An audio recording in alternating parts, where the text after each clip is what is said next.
Very good morning to one and all, and warm welcome to our 49th online class.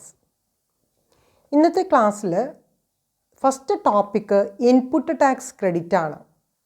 Payment of ടാക്സിൽ നമ്മൾ നേരത്തെ discuss ചെയ്തപ്പോൾ പറഞ്ഞിട്ടുണ്ടായിരുന്നു, input tax എന്ന് പറയുന്നത് ECRL സ്റ്റേറ്റ്മെൻറ്റിൽ നമ്മൾ കാണിക്കുന്ന ഒരു റിട്ടേൺ ആണ്. അതായത് രണ്ട് ലെഡ്ജറാണ് നമ്മൾ ഫോളോ ചെയ്യേണ്ടത്. ഒന്ന് ECL ലെഡ്ജറും ഒന്ന് ECRL ലെഡ്ജറും.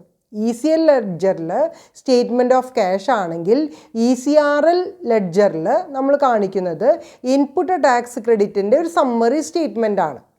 അപ്പോൾ പേയ്മെൻറ്റ് ഓഫ് ടാക്സ് എന്ന് പറയുന്നതിനോട് റിലേറ്റഡ് ആയിട്ട് ഇൻപുട്ട് ടാക്സ് ക്രെഡിറ്റിൻ്റെ പ്രൊവിഷൻസ് ആണ് നമ്മൾ ഡിസ്കസ് ചെയ്യാനായിട്ട് പോകുന്നത്. Input means any goods other than capital goods used or intended to be used by a supplier in the course or furtherance of business, section 2 subsection 59. എന്തിനെയാണ് input എന്ന് പറയുന്നത്? Input goods and സർവീസിൻ്റെ ഒരു കാറ്റഗറിയിൽ നിന്ന് നോക്കുകയാണെങ്കിൽ ഇൻപുട്ട് എന്ന് പറയുന്നത് any goods other than the capital goods. Goods എന്ന് പറയുമ്പോൾ നമുക്ക് എന്ത് ഇൻക്ലൂഡ് ചെയ്യാനായിട്ട് സാധിക്കില്ല? ക്യാപിറ്റൽ ഗുഡ്സ് ഇൻക്ലൂഡ് ചെയ്യാനായിട്ട് സാധിക്കില്ല. അപ്പോൾ ക്യാപിറ്റൽ ഗുഡ്സ് അല്ലാത്ത ഏതെങ്കിലും ഗുഡ്സ് ഉപയോഗിക്കുകയോ അല്ലെങ്കിൽ ഇൻറ്റൻഡഡ് ടു ബി യൂസ്ഡ് ഉപയോഗിക്കാനായിട്ടുള്ള ഒരു ആവശ്യം വരികയോ by a supplier in the course or furtherance of the business, ഒരു ബിസിനസ്സിൻ്റെ കോഴ്സിലോ അല്ലെങ്കിൽ അതിൻ്റെ ഫർദറൻസ് ഓഫ് ബിസിനസ്സിലോ ആ ഗുഡ്സ് ഉപയോഗിക്കുകയാണെങ്കിൽ, അതായത് ഉപയോഗിക്കാനായിട്ട് മാറ്റിവെച്ചിട്ടുള്ളതാണെങ്കിൽ സെക്ഷൻ 2 സബ്സെക്ഷൻ 59 പ്രകാരം എന്തായിട്ട് പറയാം? ഇൻപുട്ട് എന്ന് പറയാവുന്നതാണ്.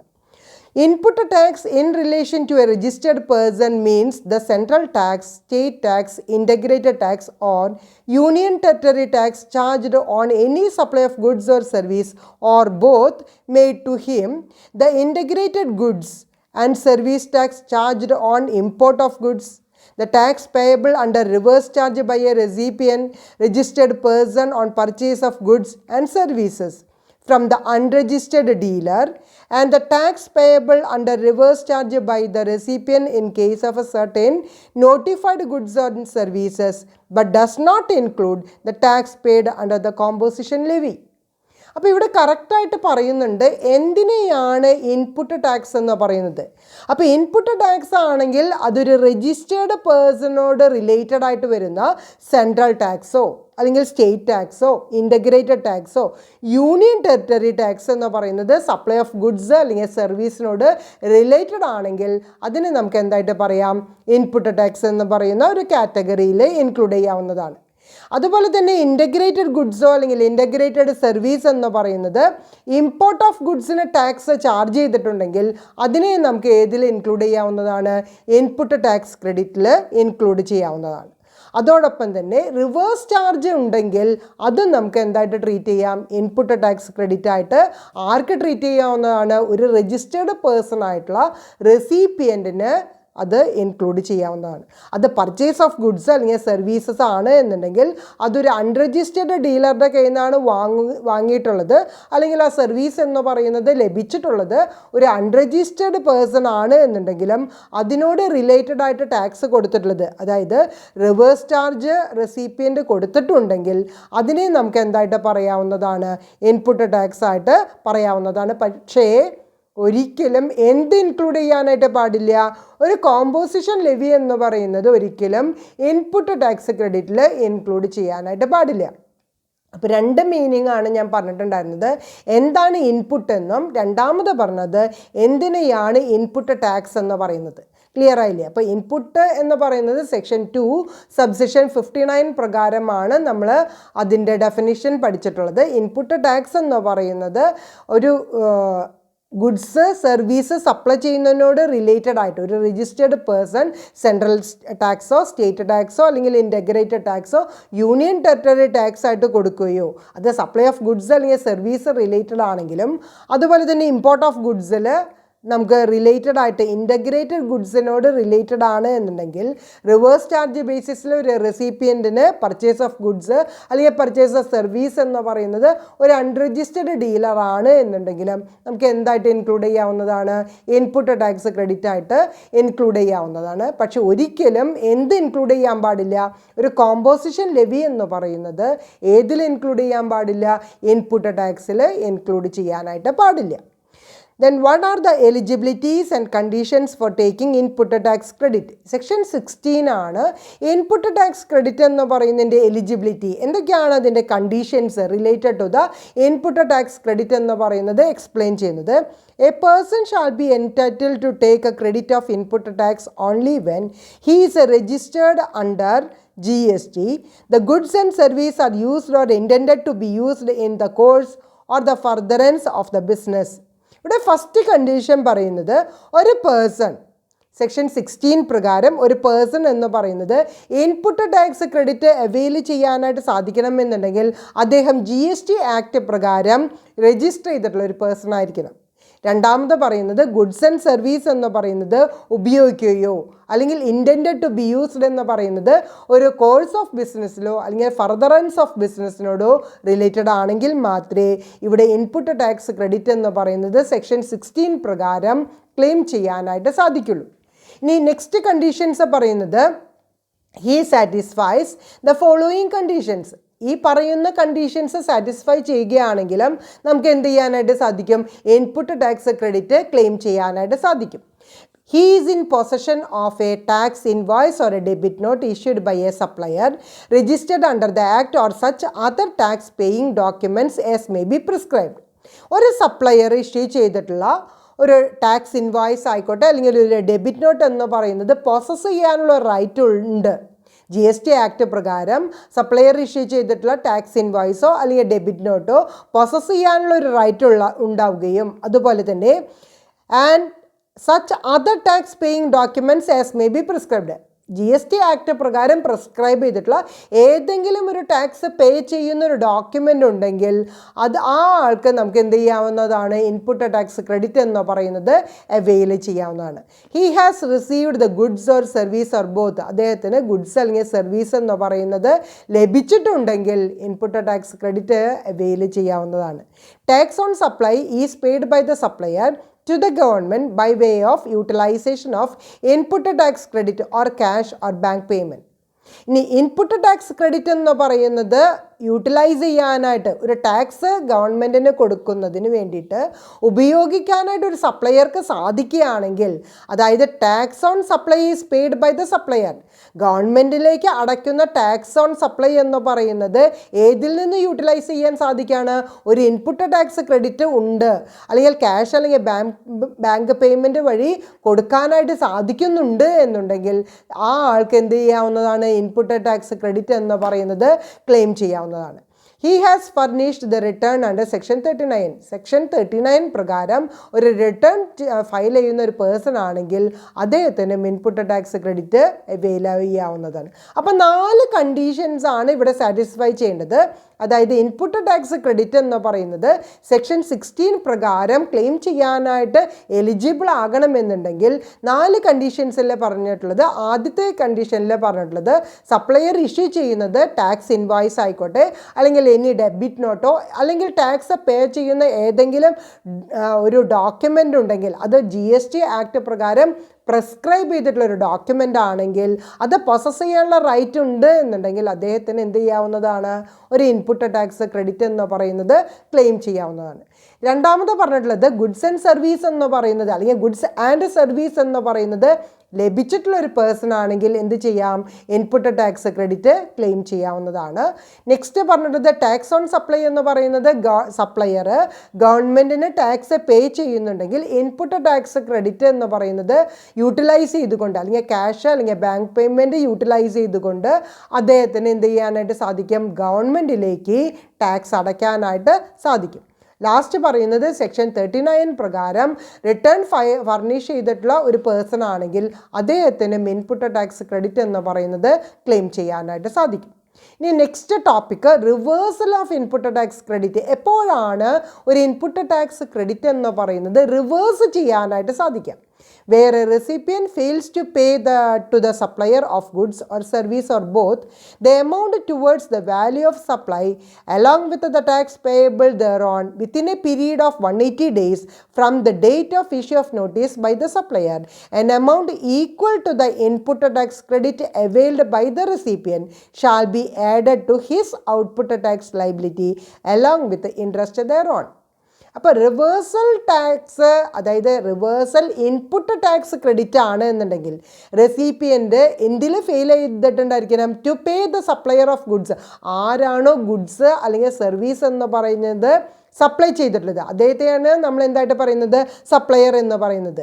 ആ സപ്ലയർക്ക് the amount towards the value of the സപ്ലൈയുടെ വാല്യൂ കൊടുക്കാനായിട്ട് ഫെയിൽ ആവുകയാണ്. ആര്? റെസിപ്പിയൻ്റ് ഫെയിൽ ആവുകയാണെങ്കിൽ ആ സമയത്താണ് നമ്മൾ എന്ത് ചെയ്യേണ്ടത്? റിവേഴ്സൽ ടാക്സ് എന്ന് പറയുന്നത് ചെയ്യുന്നത്. Within A period of 180 days, 180 ദിവസത്തിനുള്ളിൽ അതെന്ത് ചെയ്തിരിക്കണം? റിവേഴ്സൽ ചെയ്തിരിക്കണം. ഏത് ദിവസം തുടങ്ങിയിട്ട്? From the date of issue of invoice. എന്നാണോ ഇൻവോയ്സ് ചെയ്തിട്ടുള്ളത് ആ ഡേറ്റ് മുതൽ, അതായത് സപ്ലയർ എന്നാണോ ഇൻവോയ്സ് ഇഷ്യൂ ചെയ്തിട്ടുള്ളത് ആ ദിവസം മുതൽ 180 ദിവസത്തിനുള്ളിലാണ് എന്ത് ചെയ്യേണ്ടത്? റിവേഴ്സൽ എന്ന് പറയുന്നത് ചെയ്യേണ്ടത്. An amount equal to the input tax credit availed by the recipient. റെസിപ്പിയൻറ്റിന് എത്ര രൂപ ഇൻപുട്ട് ടാക്സ് ക്രെഡിറ്റ് എന്ന് പറയുന്നത് കിട്ടിയിട്ടുണ്ട്, അത്രയും എമൗണ്ട് എന്ത് ചെയ്യാനായിട്ട് സാധിക്കും? റിവേഴ്സ് ചെയ്യേണ്ടതായിട്ട് സാധിക്കും. Shall be added to his output tax liability. അത് ഏതിലാണ് ആഡ് ചെയ്യുന്നത്? ഇൻപുട്ട് ടാക്സ് ലൈബിലിറ്റി ാണ് ആഡ് ചെയ്യുന്നത്. Along with interest thereon. അത് ഔട്ട്പുട്ട് ടാക്സ് ലൈബിലിറ്റിയിൽ എമൗണ്ട് മാത്രമല്ല ക്രെഡിറ്റ് ചെയ്യേണ്ടത്, എന്തും കൂടിയും ആഡ് ചെയ്യണം, ഇൻട്രസ്റ്റും കൂടിയും ആഡ് ചെയ്യണം. ക്ലിയർ ആയില്ലേ? അപ്പോൾ reversal of input tax credit ഒന്നും കൂടി ഞാൻ എക്സ്പ്ലെയിൻ ചെയ്യാം. ഒരു റെസിപ്പിയൻ്റ് സപ്ലൈ ഓഫ് ഗുഡ്സിൻ്റെ വാല്യൂ കൊടുക്കാനായിട്ട് തടസ്സം നിൽക്കുകയോ അല്ലെങ്കിൽ അത് കൊടുക്കാതിരിക്കുകയോ ചെയ്തിട്ടുണ്ടെങ്കിൽ, ഫെയിലായിട്ടുണ്ടെങ്കിൽ, കൊടുക്കുന്ന കാര്യത്തിൽ ഫെയിലായിട്ടുണ്ടെങ്കിൽ സപ്ലയർ എന്ന് പറയുന്നത് ഗുഡ്സ് അല്ലെങ്കിൽ സർവീസ് ആയിക്കോട്ടെ, അതിനോട് റിലേറ്റഡ് ആയിട്ട് കിട്ടിയിട്ടുള്ള ഇൻപുട്ട് ടാക്സ് ക്രെഡിറ്റ് എന്ന് പറയുന്ന എമൗണ്ട് പ്ലസ് ഇൻട്രസ്റ്റ് എന്ത് ചെയ്യാനായിട്ട് സാധിക്കും? ഔട്ട്പുട്ട് ടാക്സ് ലൈബിലിറ്റിയിൽ ആഡ് ചെയ്യാനായിട്ട് ആർക്ക് സാധിക്കും? റെസിപ്പിയൻറ്റിന് സാധിക്കും. 180 ദിവസത്തിനുള്ളിലാണ് അത് ചെയ്യേണ്ടത്. 180 ദിവസം എന്ന് പറയുന്നത് കാൽക്കുലേറ്റ് ചെയ്യുന്നത് എന്നാണോ സപ്ലയർ ഇൻവോയ്സ് ഇഷ്യൂ ചെയ്തിട്ടുള്ളത് ആ ദിവസം തുടങ്ങിയിട്ട് 180 ദിവസമാണ് നമ്മൾ കണക്കാക്കുന്നത്. ഈ പറഞ്ഞ reversal of input tax credit എന്ന് പറയുന്നത് ക്ലിയർ ആകാൻ വേണ്ടി നമുക്ക് നെക്സ്റ്റ് ഒരു എക്സാമ്പിൾ ഡിസ്കസ് ചെയ്യാം. Sri Vasudev, recipient of goods, gives the following information. Value of specified goods 10 lakh. Date of invoice 12/8/2018. CGST at 9%, that is 90,000. And SGST at 9%, that is 90,000. Sri Vasudev makes the payment on 5/1/2020. What amount of input tax credit can be availed? എത്ര രൂപയാണ് input tax credit ഇദ്ദേഹത്തിന് avail ചെയ്യാനായിട്ട് സാധിക്കുക? Date of invoice എന്നാണ് 12/8/2018 നമ്മളുടെ ഒരു time period തന്നിട്ടുള്ളത് 180 ദിവസമാണ്. അപ്പോൾ ആ 180 ദിവസത്തിനുള്ളിൽ അദ്ദേഹം പേ ചെയ്തിട്ടുണ്ടോ എന്നുള്ളതാണ് നമുക്ക് വെരിഫൈ ചെയ്യേണ്ടത്. പേ ചെയ്തിട്ടുണ്ടെങ്കിൽ നമുക്ക് എന്ത് ചെയ്യാനായിട്ട് സാധിക്കും? ഇൻപുട്ട് ടാക്സ് ക്രെഡിറ്റ് അവെയിൽ ചെയ്യാനായിട്ട് സാധിക്കും, അല്ലെങ്കിൽ റിവേഴ്സ് ആണ് ചെയ്യേണ്ടത്. അപ്പോൾ ഇദ്ദേഹത്തിന് 12/8/2018 മുതൽ നമ്മൾ എന്ത് ചെയ്യണം? 5/1/2020 അദ്ദേഹം പേ ചെയ്തിട്ടുള്ളത്. അപ്പോൾ ആ 180 ദിവസത്തിനുള്ളിൽ അദ്ദേഹം കൊടുത്തിട്ടുണ്ടോ എന്നുള്ളതാണ് നമ്മൾ നോക്കേണ്ടത്. അപ്പോൾ ഇവിടെ നോക്കുമ്പോൾ 12/8/2018 നോക്കുമ്പോൾ നമുക്കത് 180 ദിവസം എന്ന് പറയുന്നത് ശരിയാവുന്നുണ്ടോ? ഇല്ല. അതായത് 12/8/2018 തുടങ്ങി 12/8/2019 വരുമ്പോൾ ഒരു വർഷം കഴിഞ്ഞു. പിന്നീട് വരുന്ന ദിവസം, അതായത് 12/8/2019 തുടങ്ങിയിട്ട് വീണ്ടും എത്ര ദിവസമാണ് 5/1/2020 വരുന്നത്? അതായത് ഓഗസ്റ്റ് നോക്കുകയാണെങ്കിൽ അന്ന് 19 ദിവസമാണ് ഉണ്ടാവുക. അതായത് ഓഗസ്റ്റിൽ 31 ദിവസമാണ് ടോട്ടൽ ഉള്ളത്. അതിൽ 12-ാം തീയതിയാണ് ഇൻവോയ്സ് ഇഷ്യൂ ചെയ്തിട്ടുള്ളത്. അപ്പോൾ അവിടെ തുടങ്ങി നോക്കുകയാണെങ്കിൽ എത്ര ദിവസം വരും? 19 ദിവസമാണ് വരുന്നത്. പിന്നെ September, October, November, December 4 full മാസം വരുന്നുണ്ട്. അതായത് സെപ്റ്റംബറിലാണെങ്കിൽ 30, സെപ്റ്റംബർ, ഒക്ടോബർ 31, നവംബർ 30, ഡിസംബർ 31. അങ്ങനെ ടോട്ടൽ ഒന്ന് എല്ലാ കുട്ടികളും ഒന്ന് റഫായിട്ടൊന്ന് കാൽക്കുലേറ്റ് ചെയ്ത് നോക്കൂ. 141 ദിവസമാണ് വരുന്നത്. പിന്നെ ജനുവരിയിൽ ഒരു 5 ദിവസം കൂടിയും വരുന്നുണ്ട്. അപ്പോൾ what amount of input tax credit can be availed എന്നാണ് പറഞ്ഞുള്ളത്. As the amount is paid by Vasudev within the specified time limit that is 180 days. 180 ദിവസത്തിനുള്ളിൽ കൊടുത്തതു എന്ന് പറഞ്ഞിട്ടുണ്ടെങ്കിൽ ഇവിടെ നമ്മളുടെ പ്രോബ്ലത്തിൽ തെറ്റുണ്ട്. അപ്പം നിങ്ങളൊരു കാര്യം ചെയ്യേണ്ടത്, ഡേറ്റ് ഓഫ് ഇൻവോയ്സ് എന്ന് പറയുന്നത് 12/8/2018 എന്നുള്ളത് എന്ത് ചെയ്യണം, 12/8/2019 ആക്കി മാറ്റാം. ക്ലിയർ ആയില്ലേ? അപ്പോൾ നിങ്ങളുടെ ക്വസ്റ്റ്യനിൽ ഡേറ്റ് ഓഫ് ഇൻവോയ്സ് എന്ന് പറയുന്നത് 12/8/2019 ആണെങ്കിൽ മാത്രമേ ഈ പറയുന്ന സൊല്യൂഷനിലേക്ക് എത്താനായിട്ട് സാധിക്കുള്ളൂ. So there is A printing mistake. Okay, അപ്പോൾ 12/8/2019 തുടങ്ങി നോക്കുകയാണെങ്കിൽ 141 ദിവസമാണ് നമുക്ക് വരുന്നത്. 5 ദിവസം കൂടി കണക്കാക്കുമ്പോൾ ടോട്ടൽ 146ാമത്തെ ദിവസം എന്ത് ചെയ്തിട്ടുണ്ട്, ഇതേ വസുദേവോ പേയ്മെൻറ്റ് കൊടുത്തിട്ടുണ്ട്.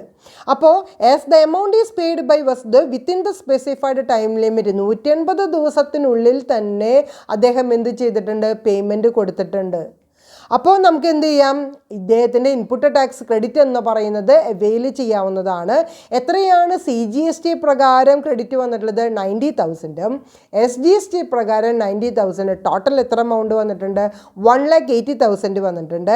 Hence Vasudev can deduct 1,80,000 from his total tax liability on making sale of goods by him. അദ്ദേഹത്തിന് 1,80,000 രൂപ തന്നെ എന്ത് ചെയ്യാനായിട്ട് സാധിക്കും, ഇൻപുട്ട് ടാക്സ് ക്രെഡിറ്റ് എന്ന് പറയുന്നത് ടാക്സ് ലയബിലിറ്റി കൊടുക്കുന്ന സമയത്ത് ക്ലെയിം അവെയിൽ ചെയ്യാവുന്നതാണ്. ക്ലിയർ ആയില്ലേ? അപ്പോൾ എല്ലാവരും ടെക്സ്റ്റ് ബുക്കിൽ വന്നിട്ടുള്ള പ്രിൻറ്റിംഗ് മിസ്റ്റേക്ക് കറക്റ്റ് ആക്കിയിട്ടുണ്ടാവും എന്ന് വിചാരിക്കുന്നു. 12/8/2018 എന്നാണ് നിങ്ങളുടെ ടെക്സ്റ്റ് ബുക്കിലുള്ളത്. അതൊന്ന് കറക്റ്റ് ചെയ്തിട്ട് 12/8/2019 എന്ന് ആക്കാം. ക്ലിയർ ആയില്ലേ? അപ്പോൾ എന്താണ് reverse of input tax credit എന്ന് പറയുന്നത്, 180 ദിവസം എന്ന് പറയുന്ന സ്പെസിഫൈഡ് പീരീഡ് എല്ലാവരും ഒന്ന് അണ്ടർലൈൻ ചെയ്ത് വയ്ക്കുക. അത് വെച്ചുകൊണ്ടാണ് നമ്മൾ ഇൻപുട്ട് ടാക്സ് ക്രെഡിറ്റ് എന്ന് പറയുന്നത് ക്ലെയിം ചെയ്യാനായിട്ട് സാധിക്കുക എന്നുള്ളത് നമ്മൾ സ്റ്റഡി ചെയ്യുന്നത്. Next one, time limit for availing input tax credit. എത്ര നാളത്തേക്ക് ഉള്ളിൽ നമുക്ക് ഇൻപുട്ട് ടാക്സ് ക്രെഡിറ്റ് എന്ന് പറയുന്നത് ക്ലെയിം ചെയ്യാനായിട്ട് സാധിക്കും.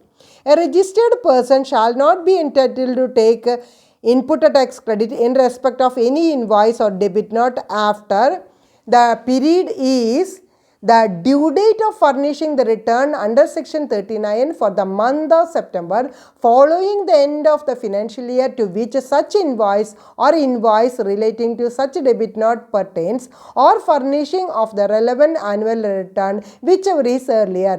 2 ഡേറ്റ് ആണ് നമുക്ക് തന്നിട്ടുള്ളത്. ക്ലിയർ ആയിട്ട് നിങ്ങൾ അണ്ടർലൈൻ ചെയ്യേണ്ടത്, a registered person shall not entitled to take input tax credit. Avail ചെയ്യാനായിട്ട് സാധിക്കില്ല. ഒരു രജിസ്റ്റേർഡ് പേഴ്സണോ ഇൻപുട്ട് ടാക്സ് ക്രെഡിറ്റ് എന്ന് പറയുന്നത് അവെയിൽ ചെയ്യാനായിട്ട് സാധിക്കില്ല. എങ്ങനെയാണെങ്കിൽ, in respect of any invoice or debit note. ഇൻവോയ്സോ അല്ലെങ്കിൽ ഡെബിറ്റ് നോട്ട് എന്ന് പറയുന്നത് ആഫ്റ്റർ ആണെങ്കിൽ അത് പ്രത്യേകം ശ്രദ്ധിക്കേണ്ടതാണ്. അതിന് ശേഷമാണെങ്കിൽ, താഴെ പറയുന്ന ഡേറ്റിന് ശേഷമാണെങ്കിൽ ഒരിക്കലും എന്ത് ചെയ്യാനായിട്ട് സാധിക്കില്ല, ഒരു registered person input tax credit എന്ന് പറയുന്നത് അവെയിൽ ചെയ്യാനായിട്ട് സാധിക്കില്ല. അപ്പോൾ ഡേറ്റ് എന്ന് പറയുന്നത് എങ്ങനെയാണ് പറഞ്ഞിട്ടുള്ളത്, the due date of furnishing the return under section 39 for the month of September following the end of the financial year to which such invoice or invoice relating to such debit note pertains. എന്നാണോ ആ invoice issue ചെയ്തിട്ടുള്ളത്, അതുപോലെ തന്നെ ഏത് ഇൻവോയ്സിന് against ആയിട്ടാണോ debit note issue ചെയ്തിട്ടുള്ളത്, അത് സെക്ഷൻ 39 പ്രകാരമുള്ള ഒരു ഡ്യൂ ഡേറ്റിനുള്ളിൽ എന്ത് ചെയ്തിരിക്കണം, ഒരു റിട്ടേൺ ഫർണിഷ് ചെയ്തിരിക്കണം. അപ്പോൾ സെക്ഷൻ 39 പറഞ്ഞിട്ടുള്ള പോലെ തന്നെ റിട്ടേൺ ഫർണിഷ് ചെയ്ത ഡ്യൂ ഡേറ്റിനുള്ളിൽ റിട്ടേൺ ഫർണിഷ് ചെയ്തിട്ട് ഉണ്ടെങ്കിൽ മാത്രമേ നമുക്ക് ആ ഡേറ്റാണ് നമ്മൾ എടുക്കുന്നത് four the month of September.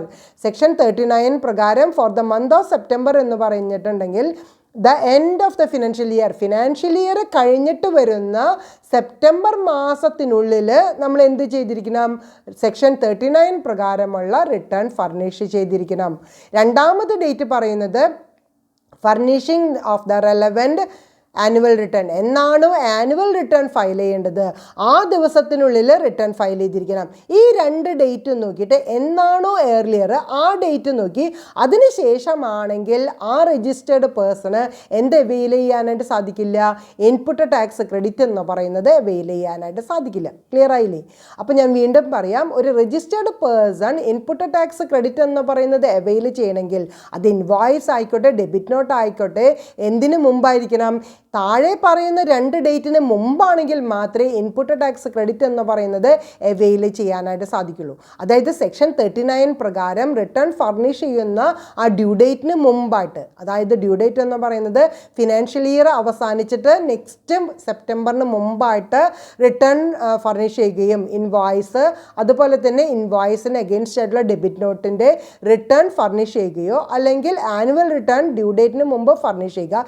ഈ 2 ഡേറ്റ് നോക്കിയിട്ട് ഏതാണോ മുമ്പ് വരുന്നത് ആ ഡേറ്റിന് ശേഷമാണെങ്കിൽ എന്ത് ചെയ്യാനായിട്ട് സാധിക്കില്ല? ഇൻപുട്ട് ടാക്സ് ക്രെഡിറ്റ് അവെയിൽ ചെയ്യാനായിട്ട് സാധിക്കില്ല. ക്ലിയർ ആയില്ലേ? Next one, transfer of input tax credit. Input tax credit നമുക്ക് എപ്പോഴൊക്കെയാണ് എങ്ങനെയൊക്കെയാണ് സെറ്റിൽ ചെയ്യാനായിട്ട് സാധിക്കുക, ട്രാൻസ്ഫർ ചെയ്യാനായിട്ട് സാധിക്കുക? നമ്മൾ കഴിഞ്ഞ സെഷനിൽ പഠിച്ചിട്ടുണ്ടായിരുന്നു. ഇൻപുട്ട് ടാക്സ് ക്രെഡിറ്റ് ഉണ്ടെങ്കിൽ അത് നമുക്ക് ടാക്സോ അല്ലെങ്കിൽ ഇൻട്രസ്റ്റ്, പെനാൽറ്റി അതൊക്കെ നമുക്ക് അഡ്ജസ്റ്റ് ചെയ്യാവുന്നതാണ്. ഗവൺമെൻറ്റിലേക്ക് അടയ്ക്കുന്ന പേയ്മെൻറ്റിന് വേണ്ടിയിട്ട് ഈ ഇൻപുട്ട് ടാക്സ് ക്രെഡിറ്റ് എത്ര രൂപയാണോ ക്രെഡിറ്റ് ചെയ്തിട്ടുള്ളത് അത് നമുക്ക് ഉപയോഗിക്കാവുന്നതാണ്. അതാണ് ECRL ലെഡ്ജറിൽ നമ്മൾ പഠിച്ചിട്ടുള്ളത്. ഇവിടെ പറയുന്നത് transfer of input tax credit. The following will be the order in which input tax credit available in the electronic credit ledger shall be utilised for the payment of tax. നമ്മൾ മുമ്പ് പറഞ്ഞത് correct തന്നെയാണ്. അതായത് ECRL എത്ര രൂപ input tax credit ചെയ്തിട്ടുണ്ടോ അത് നമുക്ക് യൂട്ടിലൈസ് ചെയ്യാനായിട്ട് സാധിക്കും. പക്ഷേ ആ യൂട്ടിലൈസ് ചെയ്യുമ്പോൾ പ്രത്യേകം ശ്രദ്ധിക്കേണ്ടത് ഒരു സിസ്റ്റമാറ്റിക് ആയിട്ടുള്ള ഓർഡർ പ്രകാരം മാത്രമേ നമുക്ക് എന്ത് ചെയ്യാനായിട്ട് സാധിക്കുള്ളൂ, അത് യൂട്ടിലൈസ് ചെയ്യാനായിട്ട് സാധിക്കുള്ളൂ. അപ്പോൾ ITC എന്ന് പറയുന്നത്, അതായത് ഇൻപുട്ട് ടാക്സ് ക്രെഡിറ്റ് എന്ന് പറയുന്നത് നമ്മുടെ ECRL ലെഡ്ജറിൽ എത്ര രൂപ ക്രെഡിറ്റ് വന്നിട്ടുണ്ടോ അത് യൂട്ടിലൈസ് ചെയ്യണമെങ്കിൽ ഒരു പ്രിസ്ക്രൈബ്ഡ് മാനറിൽ മാത്രമേ യൂട്ടിലൈസ് ചെയ്യാനായിട്ട് സാധിക്കുള്ളൂ. ആ കാര്യങ്ങളാണ് നമ്മൾ ഇനി പഠിക്കാനായിട്ട് പോകുന്നത്. Input tax credit on account of the IGST to be utilised. ഇനി ITC എന്ന് പറയുന്നത് IGST പ്രകാരമുള്ളതാണെങ്കിൽ നമ്മൾ യൂട്ടിലൈസ് ചെയ്യുന്നത് ആദ്യം first for payment of IGST, ആദ്യം ഏത് കൊടുക്കണം? IGST പേയ്മെൻ്റ് ഉണ്ടെങ്കിൽ അത് കൊടുക്കണം. Then payment for the CGST, പിന്നീടാണ് CGST നമ്മൾ കൊടുക്കുന്നത്. And then if there is any balance left for payment of SGST or UTGST. ഇനി ബാക്കി എന്തെങ്കിലും ഉണ്ടെങ്കിൽ നമ്മൾ എന്ത് ചെയ്യാനായിട്ട് സാധിക്കും? And then if there is any balance left, വീണ്ടും നമ്മുടെ IGST അക്കൗണ്ടിൽ ബാലൻസ് ഉണ്ടെങ്കിൽ അത് എന്തിനു വേണ്ടി യൂട്ടിലൈസ് ചെയ്യാം? SGST or UTGST. അപ്പോൾ IGSTയിൽ ITC വരുന്നതാണെങ്കിൽ ആദ്യം കൊടുക്കേണ്ടത് IGST, പിന്നെ കൊടുക്കേണ്ടത് CGST, പിന്നെയും ബാലൻസ് ഉണ്ടെങ്കിൽ SGSTയോ അല്ലെങ്കിൽ UTGSTയോ കൊടുക്കാം. Clear? Next one, input tax credit on account of CGST to be utilised. ഇനി ITC എന്ന് പറയുന്നത് CGST ആണെങ്കിൽ എങ്ങനെയാണ് യൂട്ടിലൈസ് ചെയ്യുന്നത്? First for payment of CGST, then payment for the IGST, and then if there is any balance left it shall not be utilized for payment of SGST and UTGST. Underline ചെയ്ത് വെക്കാം. Clear ആയിട്ട് മനസ്സിലാക്കുക. CGSTയിലാണ് ITC വരുന്നത് എന്നുണ്ടെങ്കിൽ ആ amount utilise ചെയ്യുന്നത് ഏറ്റവും ആദ്യം CGST പോകണം, പിന്നെ IGST പോകണം. ബാലൻസ് ഉണ്ടെങ്കിൽ എന്ത് ചെയ്യാൻ പാടില്ല? SGST പേയ്മെൻറ്റോ അല്ലെങ്കിൽ UTGSTയോ പേയ്മെൻറ്റ് കൊടുക്കാനായിട്ട് പാടില്ല. അത് അണ്ടർലൈൻ ചെയ്ത് പഠിക്കേണ്ടതാണ്. ക്ലിയർ ആയോ? ഇനി input tax credit on account of SGST or UTGST to be utilised first for payment of SGST, UTGST, then for payment of IGST, and then if there is any balance left it shall not be utilised for the payment of CGST. പ്രത്യേകം ശ്രദ്ധിക്കുക, underline ചെയ്ത് വയ്ക്കുക. അതായത് SGST അല്ലെങ്കിൽ UTGSTയിൽ ITC credit വന്നിട്ടുണ്ടെങ്കിൽ ആദ്യം utilise ചെയ്യേണ്ടത് SGST അല്ലെങ്കിൽ UTGST, പിന്നീട് വരുന്നത് IGSTയിൽ യൂട്ടിലൈസ് ചെയ്യാം. ബാലൻസ് ഉണ്ടെങ്കിൽ എന്ത് ചെയ്യാൻ പാടില്ല? It shall not be utilised for the payment of CGST കൊടുക്കാനായിട്ട് പാടില്ല. ക്ലിയർ ആയില്ലേ? അപ്പോൾ 3 സെക്ഷനായിട്ട് പഠിക്കുക. ആദ്യം IGST ITC വരുന്നത് എന്നുണ്ടെങ്കിൽ ആദ്യം IGST, പിന്നെ CGST, പിന്നെ SGST അല്ലെങ്കിൽ UTGST. അതേസമയം CGST വരുന്നത് എന്നുണ്ടെങ്കിൽ ആദ്യം CGST കൊടുക്കും, പിന്നെ വരുന്നത് IGST ആണ്. ബാലൻസ് ഉണ്ടെങ്കിൽ എന്തിലേക്ക് കൊടുക്കാൻ പാടില്ല? SGSTയോ UTGSTയോ കൊടുക്കാനായിട്ട് പാടില്ല. പിന്നെ വരുന്നത് SGST അല്ലെങ്കിൽ UTGSTയിൽ ITC വരുന്നുണ്ടെങ്കിൽ ആദ്യം കൊടുക്കേണ്ടത് SGST UTGST ആണ്, പിന്നെ IGST എടുക്കും. പിന്നെ എന്തിൽ കൊടുക്കാനായിട്ട് പാടില്ല? CGSTയിൽ കൊടുക്കാനായിട്ട് പാടില്ല. Clear? As per CGST Amendment Act 2018, the input tax credit on account of SGST or UTGST shall be utilized towards payment of integrated tax only, where the balance of input tax credit on account of central tax is not available for payment of integrated tax. അതായത് CGST ആക്ടിൽ amendment act 2018 വന്നതോടുകൂടി എന്താണ് വീണ്ടും പറഞ്ഞിട്ടുള്ളത്? Input tax credit SGSTയോ UTGST ഉണ്ടെങ്കിൽ എന്തിനു മാത്രമേ യൂട്ടിലൈസ് ചെയ്യാനായിട്ട് സാധിക്കുള്ളൂ? Utilised towards payment of integrated tax only. Integrated ടാക്സിന് മാത്രമേ യൂട്ടിലൈസ് ചെയ്യാനായിട്ട് സാധിക്കുള്ളൂ. Where the balance of input tax credit on account of central tax is not available for payment of integrated tax. ഒരിക്കലും എന്ത് ചെയ്യാനായിട്ട് സാധിക്കില്ല? ഒരു സെൻട്രൽ ടാക്സ് കൊടുക്കാനായിട്ട് യൂട്ടിലൈസ് ചെയ്യാനായിട്ട് സാധിക്കില്ല. ഓക്കെ, ഇനി ഈ പറഞ്ഞ അലോക്കേഷൻ, അതായത് ITC എന്ന് പറയുന്നത് IGST, CGST അല്ലെങ്കിൽ SGST, UTGST ആണെങ്കിൽ ഈ പറഞ്ഞ പ്രൊവിഷൻസ് എങ്ങനെയാണ് അപ്ലൈ ചെയ്യേണ്ടത് എന്നുള്ളത് 1-2 എക്സാമ്പിൾ നമുക്ക് നോക്കിയിട്ട് നെക്സ്റ്റ് ടോപ്പിക്കിലേക്ക് പോവാം. അപ്പോൾ നമ്മളിപ്പോൾ ഡിസ്കസ് ചെയ്യാൻ പോകുന്നത് കുറച്ച് എക്സാമ്പിളാണ്. ഈ പറഞ്ഞ പ്രൊവിഷൻസ് ട്രാൻസ്ഫർ ഓഫ് ITC എന്ന് പറയുന്നത് ഒന്നും കൂടി മനസ്സിലാവാനുള്ള എക്സാമ്പിളാണ് നോക്കുന്നത്. Registered person has 3 lakh on account of CGST in the electronic credit ledger. He has to pay the following tax liability: tax payable under IGST 1,40,000, SGST or UTGST 70,000, CGST 1,50,000. Determine the order of utilization of the ITC available in the electronic credit ledger. ECRL എന്ന് പറഞ്ഞു കഴിഞ്ഞാൽ തന്നെ നമുക്കറിയാം അത് ITC ആണ്, input tax credit ആണ്. Total എത്ര രൂപ വന്നിട്ടുണ്ട്? 3 ലക്ഷം രൂപ വന്നിട്ടുണ്ട്.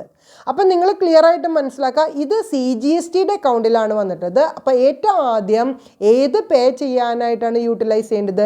CGSTയിൽ ഏതെങ്കിലും ടാക്സ് പേയ്മെൻറ്റ് ഉണ്ടെങ്കിൽ അത് ആദ്യം യൂട്ടിലൈസ് ചെയ്യണം. അപ്പോൾ ഇവിടെ CGSTയിൽ ആദ്യം എത്ര രൂപയാണുള്ളത്? 1,50,000. അതാണ് ആദ്യം പേ ചെയ്യേണ്ടത്. അപ്പോൾ 3 ലക്ഷം രൂപ ടോട്ടൽ ക്രെഡിറ്റ് ഉള്ളതിൽ CGSTയിൽ 1,50,000 കൊടുത്ത ബാക്കി എത്രയുണ്ട്? 1,50,000 ഉണ്ട്. അപ്പോൾ CGST കഴിഞ്ഞാൽ പിന്നെ കൊടുക്കേണ്ടത് ഏതാണ്? IGST ആണ്.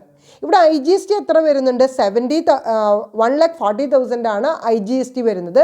അപ്പോൾ ബാക്കി 1,40,000 രൂപ കൊടുക്കാം. അപ്പോൾ 3 ലക്ഷത്തിൽ ആദ്യം CGST 1,50,000 കൊടുത്തു, IGST 1,40,000 കൊടുത്ത ബാക്കി എത്രയുണ്ട്? 10,000 ഉണ്ട്. പക്ഷെ അതെന്തിനു വേണ്ടി യൂട്ടിലൈസ് ചെയ്യാനായിട്ട് സാധിക്കില്ല? SGSTയോ UTGST കൊടുക്കാനായിട്ട് സാധിക്കില്ല. അപ്പം നമ്മുടെ സൊല്യൂഷൻ എന്താണ്? Out of ITC of ₹3 lakh, first use 1,50,000 four the payment of CGST, then 1,40,000 four the payment of IGST. Clear? The balance of 10,000 cannot be utilized for the payment of SGST and UTGST. Balance ഉണ്ടെങ്കിൽ SGSTയോ UTGSTയോ കൊടുക്കാനായിട്ട് ഉപയോഗിക്കാൻ പാടില്ല. Clear? Next example. Mr. Suresh has 4,30,000 on account of ITC of CGST on the electronic credit ledger. He has to pay the following tax liability: IGST 2 lakh, SGST 1,80,000, CGST 1,40,000. Determine the order of utilization of the ITC available in electronic credit ledger. ഏറ്റവും ആദ്യം ചെയ്യേണ്ടത്, നിങ്ങളുടെ text ബുക്കിൽ ഈ പ്രോബ്ലത്തിൽ ഒരു mistake ഉണ്ട്.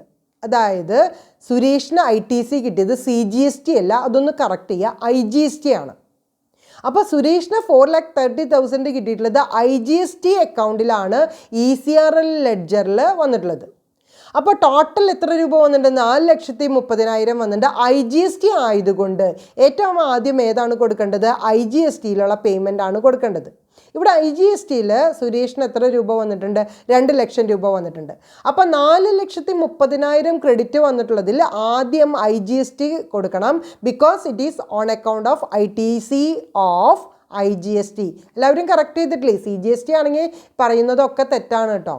IGST ആണെങ്കിൽ ഈ പറയുന്ന സൊല്യൂഷനിലേക്ക് എത്താനായിട്ട് സാധിക്കുള്ളൂ. അപ്പോൾ IGST അക്കൗണ്ടിലാണ് ITC 4,30,000 വന്നിട്ടുള്ളത്. അപ്പോൾ ആദ്യം എന്ത് ചെയ്യണം? IGST 2 ലക്ഷം കൊടുക്കണം. പിന്നീട് ഏതാണ് കൊടുക്കേണ്ടത്? CGST ആണ് കൊടുക്കേണ്ടത്.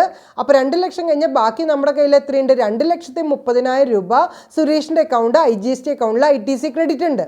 അപ്പോൾ നെക്സ്റ്റ് എന്ത് കൊടുക്കാം? CGST 1,40,000 കൊടുക്കാം. അപ്പോൾ 2 ലക്ഷം IGSTയും CGST 1,40,000 കൊടുത്താൽ ബാക്കി എത്രയുണ്ട്? 3,40,000 കഴിഞ്ഞ് ബാക്കിയുള്ളത് 60,000 രൂപയാണ്. ആ 60,000 രൂപ എന്ത് കൊടുക്കാനായിട്ട് ഉപയോഗിക്കാം? SGST 1,80,000 രൂപ ടാക്സ് ലയബിലിറ്റി ഉണ്ട്, അത് കൊടുക്കാനായിട്ട് ഉപയോഗിക്കാം. ക്ലിയർ ആയില്ലേ? അപ്പോൾ നമുക്ക് സൊല്യൂഷനിലേക്ക് പോവാം.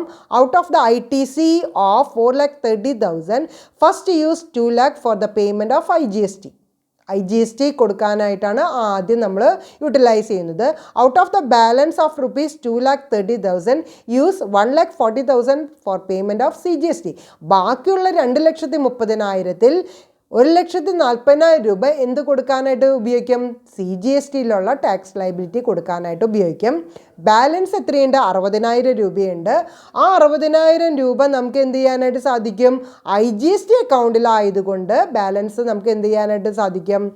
The balance of 60,000 can be used for the payment of SGST payment കൊടുക്കാനായിട്ട് ഉപയോഗിക്കാനായിട്ട് സാധിക്കും. അത് IGSTയിൽ വരികയാണെങ്കിൽ മാത്രമേ ബാലൻസ് എമൗണ്ട് നമുക്ക് ഉപയോഗിക്കാനായിട്ട് സാധിക്കുള്ളൂ.